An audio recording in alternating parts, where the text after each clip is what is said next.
The third model is the pool, process and sell model. So there are certain commodities where local processing can actually add value. For instance, lentils. So one of the most widely eaten lentils is toor dal, otherwise known as pigeon pea.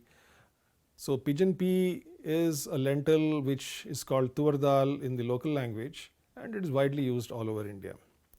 Now, when it comes out of the farm, it is green in color, then it is sun dried and it has a thick husk on it. So what is done is that large dal mills or lentil mills are constructed where it is de-husked, and there is a complicated process of de-husking it. You have to soak it in water, you have to put oil on it, you have to put it into the machinery so that the husk comes out, then you have to break it into two and so on, and that's the dal that is available in most of the homes in India. So that processing of the whole toor into the finished dal is what we mean by processing and adding value. Now this is a good thing to do because it does add profits to the farmers if the cooperative owns such a processing unit. Similarly, you can have for groundnut de-shelling. You just remove the shell and then you grade and sort the groundnuts, and you can add value by doing that simple task, and the costs are much lower in the villages compared to doing it in the cities. That's all very good, but there are some challenges in this pool, process and sell. The first challenge is that you need capital investment. You need capital investment to set up these processing units. Typically, we have to understand what is the nature of this pool, process, agribusiness model. That's true whether it's a cooperative or not. The simple fact is, financially, the capital investments are relatively low, but the working capital investments are very high. So to give a concrete example, if you take a medium-sized groundnut mill, the entire capital cost, including land, buildings, machinery, etc., may be between 50 lakhs to 1 crore. But the working capital, the throughput, could be as high as 10 to 15 crores in that. And so you need to organize the working capital. So that's one challenge. You need both capital for investment and you need working capital. And the rest of the business remains the same as the earlier model, where you have to have some savvy about the commodity prices. So we are deliberately not saying store and sell. We are just saying pool, process and sell. Because if you try to speculate on prices after processing, sometimes you could end up in a mess. And typical examples of such agri-produce are groundnuts again. So since the groundnut prices are going up and down, it's very difficult to say I'm going to process this and hold it for a few months later and then sell it, because the price may actually go down. And secondly, groundnut does not stay fresh for a very long time. Maximum is 3 or 4 months if you follow all the scientific practices of keeping it properly stored.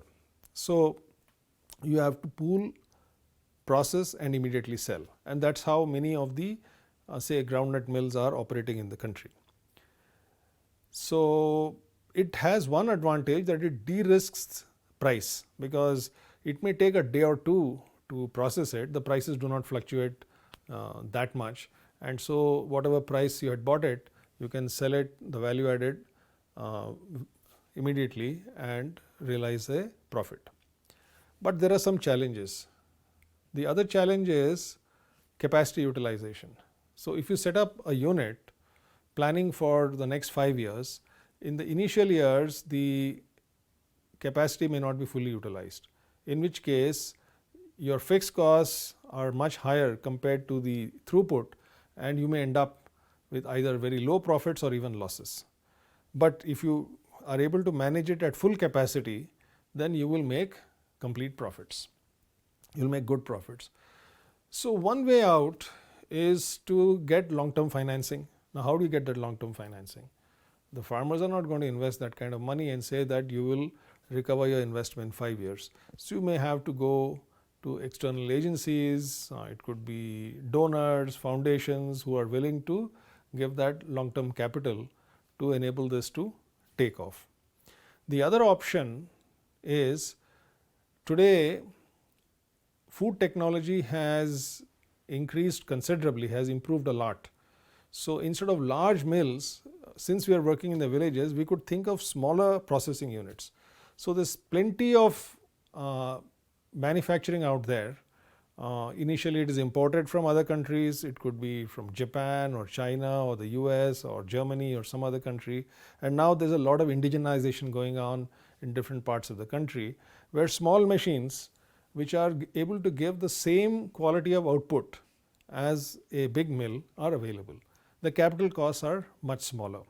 So, that is another option that a promoting agency should consider, and the challenge of raising large capital more or less vanishes. To put a concrete number on it, if you want to set up a large groundnut mill today, as I said, it may be closer to 70 lakhs to 1 crore, but if you want to set up a small decorticator, the most modern one with the best quality output, you may have to spend about 5 to 7 lakh rupees, and if you are intelligent, you can even cut down some of that cost. So, you start with one, when it reaches full capacity you set up one more, and so on. So, you can expand capacity that way, and you can even have a decentralized production model where in each gram panchayat or set of villages you can have one processing unit where the raw material like groundnut is de-shelled, but the marketing can be done in a pooled way, so that you can command a better presence in the market and negotiate better with buyers. So, that is the third model, which is we call the pool, process and sell.